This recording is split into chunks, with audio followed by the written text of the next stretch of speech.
right, back at it, hanging out one last time with Casey McGrath and myself. I cannot wait to share with you how we are going to use light and shadow to take this drawing, which already, it looks okay, but right now it's looking a little bit like a coloring book. And so we want to add some basic light and shadow to make this look even better. Here we go. So what we can do, we can kind of apply the basic form shadow and cast shadow. We've actually, by the way, already done that with the nose. We've got the nose rolling into shadow, casting a shadow underneath. We've got the upper lip in shadow, the lower lip, right here, is rolling into shadow, and it's casting a shadow on the chin underneath.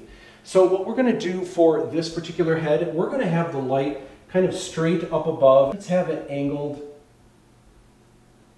downward, coming directly down like so. So what I like to do, usually light is coming from above. So for me, it just makes sense to kind of start my shadows starting up here and working my way downward.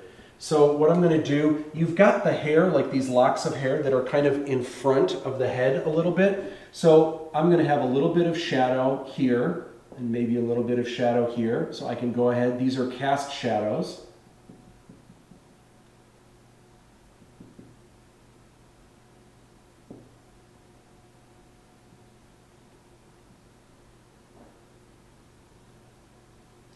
Casting into the ear. Something like so. The shape of the brow.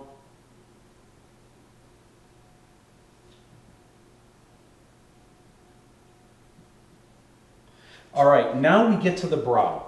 So here's what's really cool. The way that the brow is shaped, it's kind of like your forehead is sticking out a little bit and your brow comes out even more. So what happens is your brow naturally, this is above your upper eyelids, your brow rolls into shadow.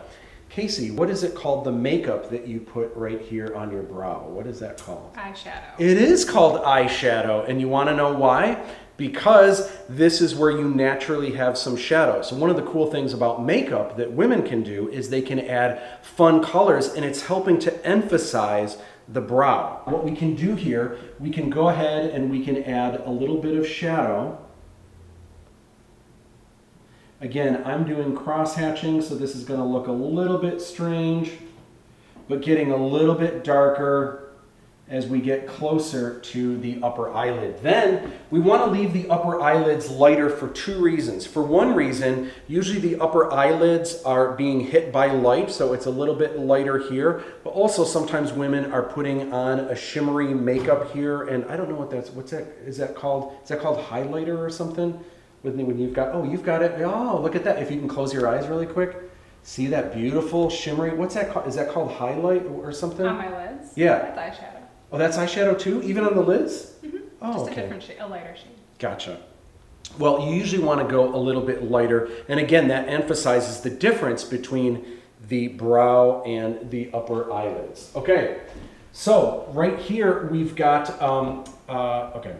So right here, there is going to be a little bit of shadow right here under the eyelids, but we want to be careful because we don't want to do what was in Rongo with the bags under the eyes, but sometimes you will have a little bit of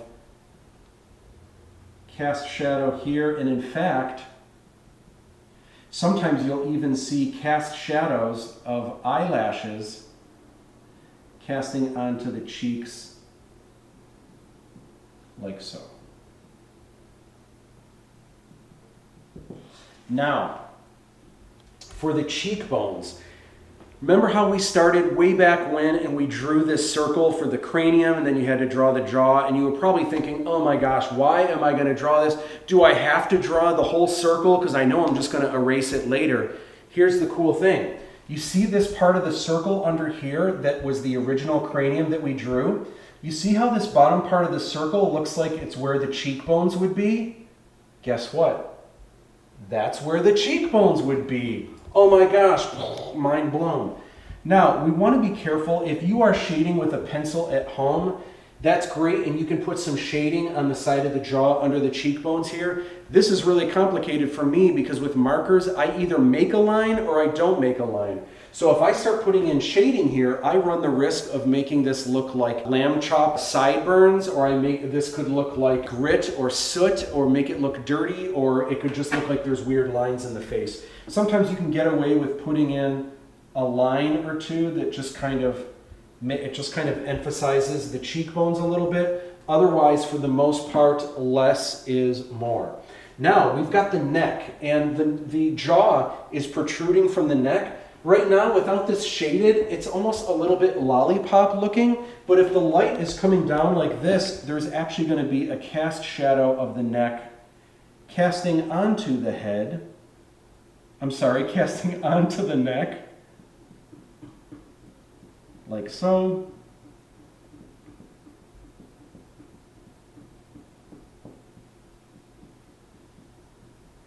And that helps the neck stand out a little bit. There could be some more shadow from the ears, kind of casting into the hair here.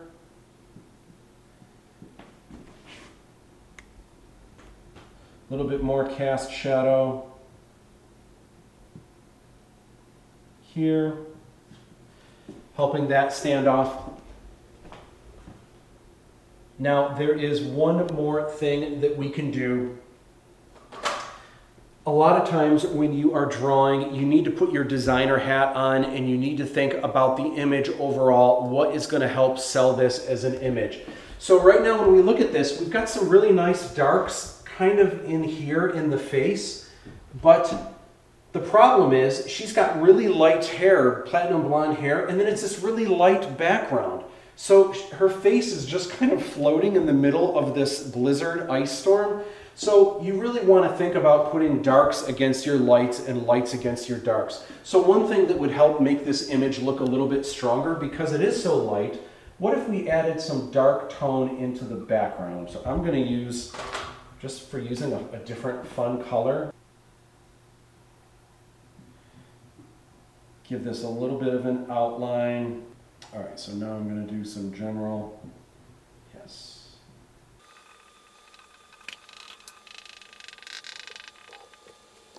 All right, so I want to make it a little bit darker than that, so I'm going to go ahead, I'm just going to put in one more area, make this halftone a little bit darker cross-hatching.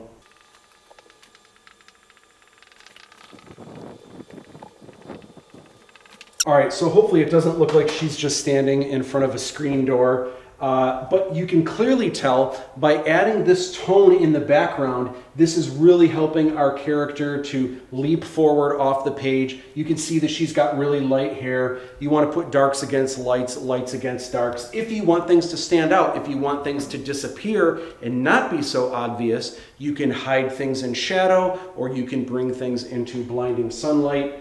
It really is up to you. I'd call her. So these are just some basic tips that I think are going to help you. If you can infuse all of the tips I gave you today, especially with the form shadow and the cast shadow, if you can infuse this into your drawing, into your painting, I guarantee this is going to make your work a lot better. Casey, did you have fun today?